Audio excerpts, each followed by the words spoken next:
different strategies have different aims. You could have a marketing strategy that your aim is to increase brand awareness. That strategy would be tailored slightly differently compared to one like I'm sharing in this video that the aim is to make sales.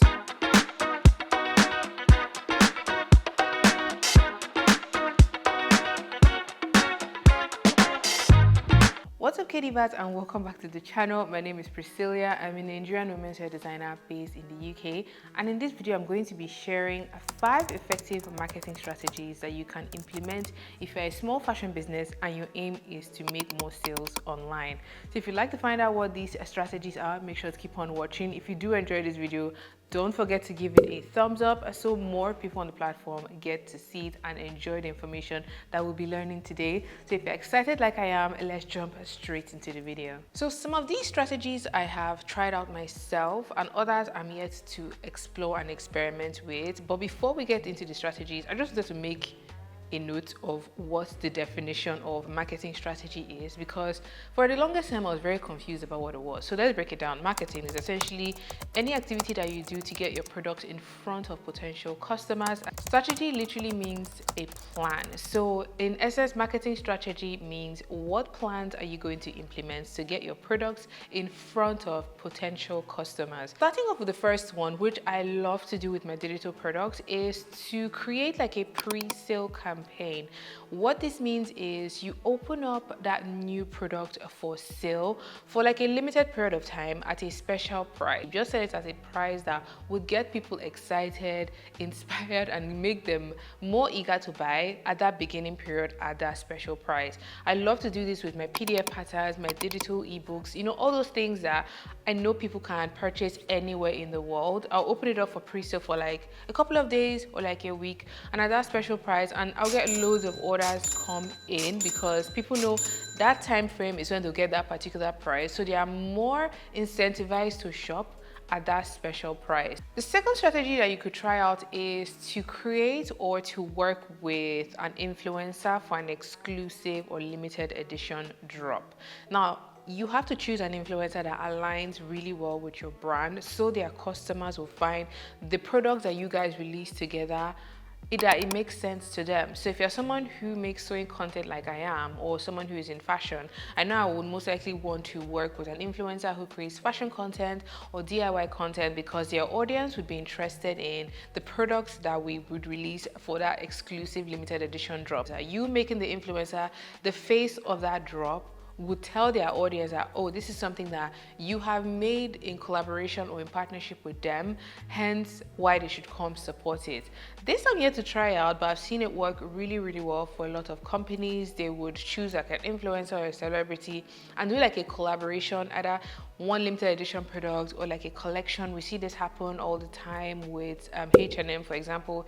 H&M will do like a fashion designer drop in collaboration with that designer. So the pieces would be in the designer's feel and aesthetic, but at a more affordable price. So the customer coming into H&M can follow or shop that particular designer without paying the designer's typical high-end prices. If you're someone who is looking to try out this new way of getting sales for your business, why not try it out and let me know how it works. If you do try it out for your business, I most likely will try it out in the future if I have like a really cool idea and there's an influencer that I think would align really well with my brand. The next strategy is pretty similar to the pre-sale, but it is something that you could try out as maybe in a particular season or time of the year. So you could offer seasonal prices. So if we're coming up in the lead up to Christmas and you create products that would be amazing gift options, it would make a lot of sense to do a marketing around gift guides and gift ideas and offer it at a price that is just a little bit less than what you normally sell.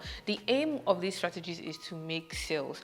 Different strategies have different aims. You could have a marketing strategy that your aim is to increase brand awareness. That strategy would be tailored slightly differently compared to one like I'm sharing in this video that the aim is to make sales. So be sure about the intention of your marketing strategy before you embark on it, because if your aim is to make sales and you are investing in a strategy that would get you more followers, not essentially more sales, then at the end of the day, when you go back and look at if you've achieved those goals and you've not achieved them, you wonder why that didn't work. Next up is referral programs, and the way this typically works is when someone purchases something from your website or from your brand, they get a code that if they give to their friends or their families, and the family member uses that code, they might get 10% or 15% off. That way, you get that word of mouth marketing in the sense of this person has bought from you, used it, loved it, and talked about it to their friends and given their friends this special code. So you are getting this customer becoming advocates for your brand. They also would be giving that friend that 10% or 15% off, which would also kind of give them an extra push to come back and make the purchase from your website.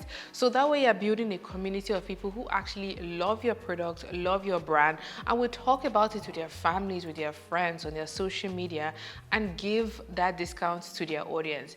In some programs, you might offer commissions where the person will get like a commission off the purchase if someone uses their discount code.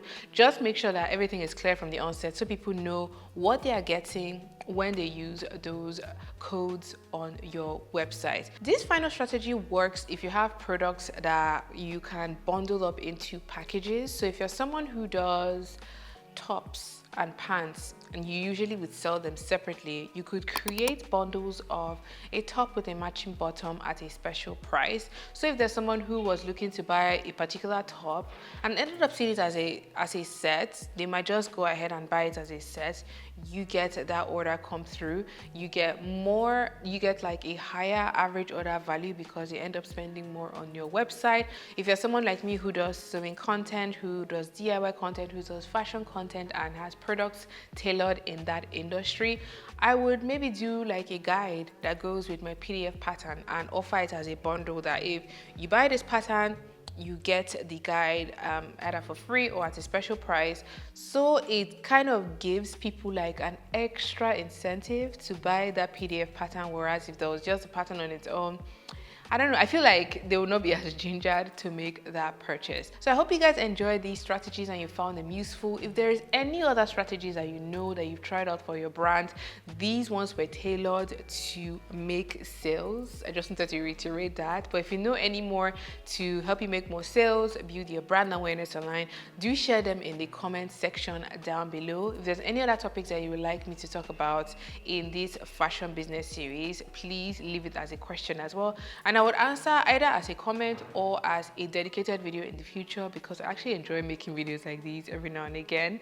But if you guys enjoyed this one, let me know. Give the video a thumbs up. And until next time, have a good morning, afternoon, and evening wherever you are. Bye.